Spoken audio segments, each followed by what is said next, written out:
중국의 복잡하고 은밀한 정치 세계에서는 모든 공개 메시지가 신중하게 계산된다. 최근 인민해방군 기관지인 인민해방군보의 한면의 옳고 그름을 구분하다라는 주제로 8편의 날카로운 논평이 연이어 실렸다.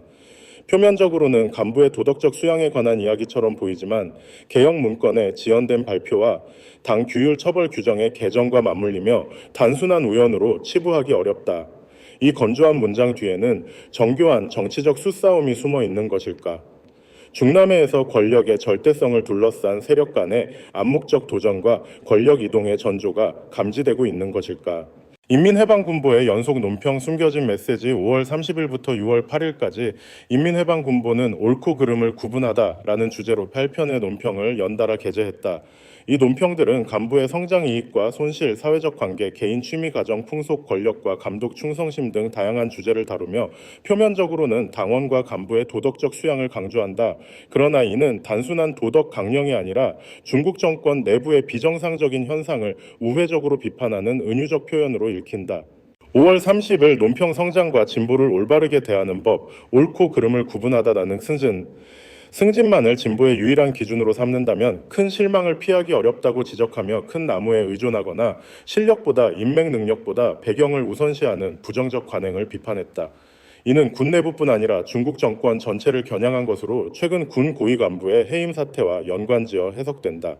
익명의 정치평론가는 이 논평이 군 고위 간부 해임의 진짜 원인을 지목하며 중앙군사위원회 주석인 최고 지도자를 간접적으로 책임자로 지목했다고 분석했다.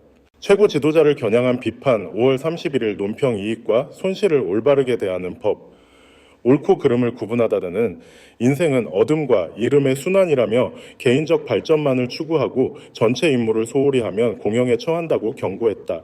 논평은 갑작스럽게 스스로 만족할 때 세상은 좁아진다며 정상에 오르려면 어려움을 두려워하지 말아야 한다고 강조했다.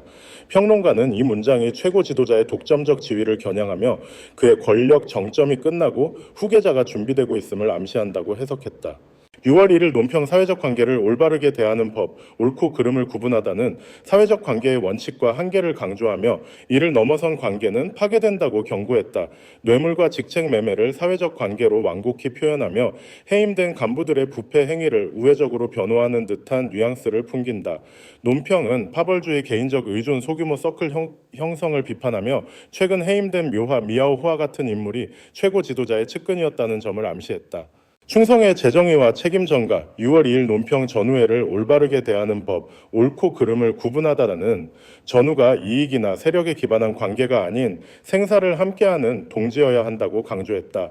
묘화 같은 고위장성의 해임은 상호 고발로 이어진 규율 위반으로 규정되며 이는 중앙군사위원회 주석에게 책임을 돌리는 신호로 해석된다. 같은 날 게재된 혁명 군인의 충성을 밝히다는 충성을 정직 성실 책임감으로 재정의하며 최고 지도자에 대한 개인적 충성을 강조하던 과거 선전을 희석시켰다.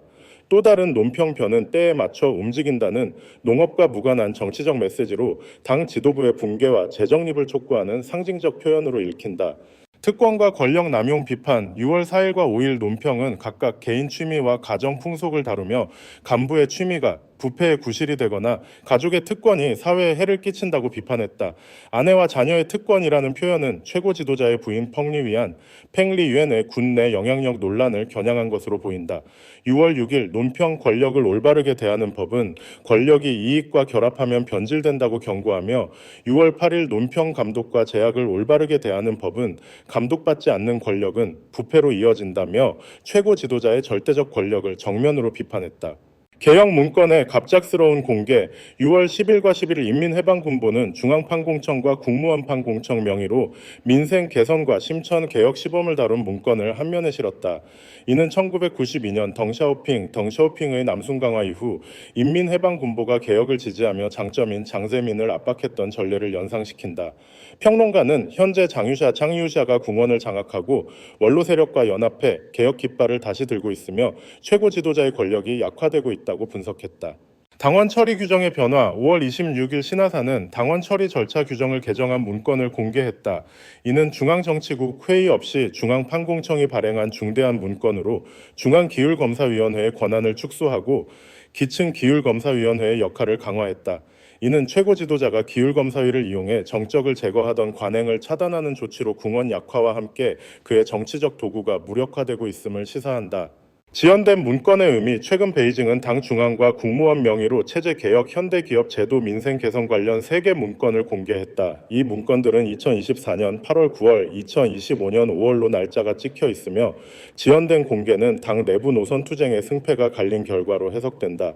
특히 심천 개혁 문건은 외국인 투자 지원 인재 유치 자율성 확대 등 새로운 제안을 담고 있어 중앙 집권적 통제와 대비되는 개방적 방향을 제시한다.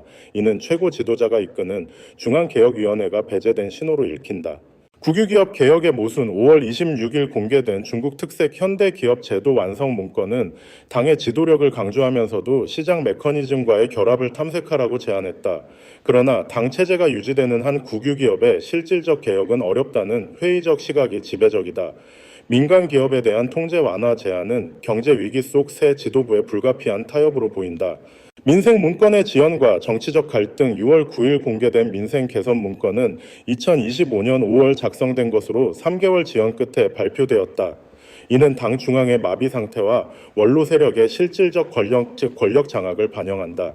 문건은 호구 제한 폐지 보험료, 지원 확대 등 민생 정책을 제안했으나 지연된 공개는 당 지도부 내 반대를 암시한다.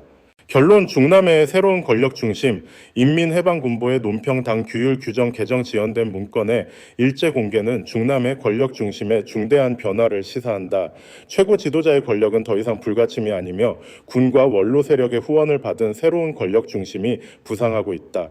이는 정책 노선을 재정립하고 지난 10여 년간 구축된 권력 집중을 도전하는 시도로 보인다.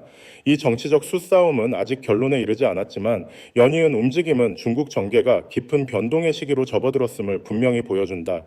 과연 누가 중국의 미래를 결정할 것인가?